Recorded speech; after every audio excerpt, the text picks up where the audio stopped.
Students, in this video we'll solve question number 4, exercise 5.1. So there are 15 parts in this question, but we'll solve 4 parts and rest of the parts will solve by yourself. This will be your homework. So question number 3 will also solve by yourself. It's a very easy question. The fourth question is, which of the following are APs? इनमें से जो आपके 15 part दिए होंगे question fourth में text book पर, मैंने उनमें से कुछ 4 ही पार्ट लिए हैं, तो बाकी पार्ट सब खुद इसी तरह से सॉल्व करेंगे जैसे यहाँ पर दिया मैं करूँगा. सो आपको दिया है कि पहले बताना है इनमें से कौन एपी है और जो एपी बनाता है, फिर उनकी कॉमन डिफरेंस फाइंड करनी है और 3 मोर टर्म्स भी लिखनी है. आगे वाली 3, जैसे यहाँ 4 टर्म्स है तो और 3 लिखनी है अगर ये एपी होगा. अगर ये एपी नहीं है तो फिर आगे नहीं लिखना है. सो ध्यान रहे, जो एपी होगी वही, जो सीक्वेंस एपी की होगी वही आपको, उसी में आपको डी निकालना है और उसी के 3 मोर टर्म्स फाइंड करनी है. सो पहला पार्ट मैं सॉल्व करने जा रहा हूँ. सोल्यूशन ऑफ फर्स्ट पार्ट है आपके पास. एपी जो आपके पास जो दिया है, पहले फाइंड करना एपी है या नहीं. सीक्वेंस क्या है, 2, 4, 8 और 16. सो देखते हैं कि अगर एपी वही होती है जिनका कॉमन डिफरेंस सेम होता है, कॉमन डिफरेंस सेम होगा. चेक करते हैं, देख लेते हैं क्या 4 - 2 कितना हुआ 2, 8 - 4 कितना हुआ.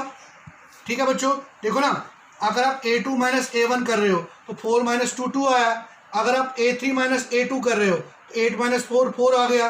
तो A4 - A3 कर रहे हो तो आपका 16 - 8 आ गया. कितना 8. सो यहाँ पर देखो क्या डिफरेंस इनका सेम है. यहाँ 2 है का डिफरेंस, यहाँ 4 का, सो यहाँ 8 का. तो लिखेंगे since the difference of 2 consecutive terms are not equal नहीं है, therefore it is not an AP. It is not an AP. सो ये AP नहीं है, इसलिए हमें इसकी 3 टर्म्स आगे नहीं निकालनी होगी. चलिए सेकंड पार्ट सॉल्व कर लेते हैं. तो ये फर्स्ट पार्ट हो गया, सेकंड देख लेते हैं. सेकंड पार्ट सॉल्व कर लेते हैं. सेकंड पार्ट बच्चों क्या है, 3 + √3 सेकंड पार्ट. सो आपका ये फिफ्थ में लिया हूँ, फिफ्थ पार्ट 3, 3 + √2, 3 + 2√2, 3 + 3√2 सो ऑन. तो देखते हैं पहला A2 - A1 करके. 3 + √2 - 3 तो आपका √2 आ गया.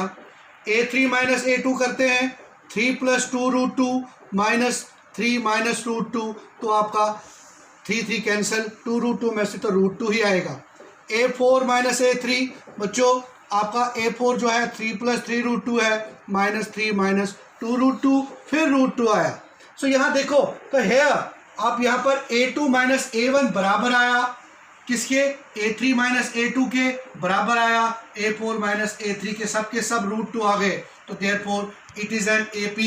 It is an AP because the common difference is same. तो D आपका बन गया √2. तो 3 मोर टर्म्स निकालनी है बच्चों, 3 और टर्म्स निकालनी है. पहले क्या थी 3, फिर 3 + 1 √2, 3 + 2 √2, 3 + 3 √2. तो अगली 3 मोर टर्म्स क्या आ जाएगी, 3 मोर टर्म्स आ जाएगी. 3 प्लस कितना, 3 + 4 √2, 3 + 5 √2 और 3 + 6 √2 और निकालनी होगी. तो 3 + 7 √2, 3 + 8 √2 ऐसे चलता जाएगा. अप्लाई कर सकते हो फॉर्मूला तरीके से. तो let us start. Part number 11 दिखाने जा रहा हूँ बच्चों. A² A³ A⁴ and so on. तो चेक करते हैं कॉमन डिफरेंस क्या सेम होगा तो तभी ये AP होगा. लेट अस सी. A2 - A1 करके देखते हैं, फिर A3 - A2, फिर A4 - A3. ठीक है, लेट अस सी. सेकेंड टर्म में से फर्स्ट टर्म को माइनस करना है. सो A² - A, फर्दर आप लिख सकते हैं A कॉमन करके A - 1. अब नेक्स्ट है third term minus second term. Third आपका A³ A², तो A² कॉमन आ सकता है A - 1. A⁴ A³ common A - 1. बच्चों एक चीज देख लो आप, सब में a minus one a minus one a minus one आ रहा है, बट साथ में क्या है इसके a, then a square, then a cube. तो इसका मतलब that is since a2 minus a1 नहीं आ रहा है बराबर a3 minus a2 not equal to a4 minus a3, that means that therefore it is not an AP। ये AP नहीं हो सकती बिकॉज कॉमन डिफरेंस सबका सेम नहीं है। ये डिफरेंस निकाल रहे हैं ना आप, D सबका सेम नहीं आ रहा है, D is not same, so therefore it is not an AP। So let's check the last part, that is 12th part, ठीक है, दैट इज √2, उसके बाद क्या था आपके पास √8, then √18, then √32, so on. So let us check similarly जैसे आपने 11th पार्ट किया, a2 माइनस a1 देखते हैं पहले, फिर a3 माइनस a2 देखते हैं, फिर 4th term minus 3rd term का डिफरेंस चेक कर लेते हैं। ये D आप निकाल रहे हैं ना, ठीक है, सो चेक कर लेते हैं बेटा। सो √2, a2 आपका कितना है √8 माइनस a1 है √2। सो आपको याद होना चाहिए √8 को हम लिख सकते हैं 2i √2, फिर माइनस √2, तो आपका डिफरेंस आएगा √2। तो ये √8 बच्चों, √8 हम लिख सकते हैं 2 इंटू 2 इंटू 2, इसका मतलब ये बन गया 2 का पेयर आ गया, 2 का स्क्वायर इंटू 2, तो स्क्वायर रूट कैंसिल, 2√2। इसी तरह से √18 को लिख सकते हैं हम 3 इंटू 3 इंटू 2, 3 का पेयर आ गया तो 3 बाहर √2, तो √18 कैसे आएगा 3√2। √32, इसी तरह से √32 कैसे लिख सकते हैं आप, ठीक है, 2 2 ज़ा 4, 4 4 2 ज़ा 8, 8 2 ज़ा 16, 16 2 ज़ा 32, पेयर पेयर, बट इसका पेयर नहीं है, ये 2 बाहर आएगा, ये 2 बाहर आएगा, और ये 2, ये वाला 2 जो है ये रूट के अंदर, तो 4√2 हम लिख सकते हैं 32 को। सो यही हम चेक कर रहे हैं। सो अब ये √18 माइनस √8, दैट मीन्स 3√2 माइनस 2√2, तो √2 आ गया difference. √32 minus √18 means 4√2 minus 3√2 is equal to √2। So here आपने देखा कि a2 माइनस a1 बराबर आ गया a3 माइनस a2, बराबर आ गया a4 minus a3, therefore it is an AP।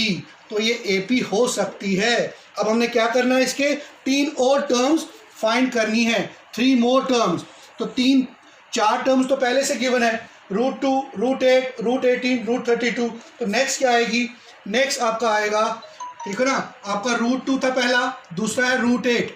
तो √8 को आपने क्या लिखा है 2√2, √18 को क्या लिखा 3√2, √32 को क्या लिखा 4√2। तो नेक्स्ट क्या आएगा 5√2, तो 5√2 क्या हो सकता है √50। 6√2 क्या होगा 72। 7√2 क्या हो सकता है √98।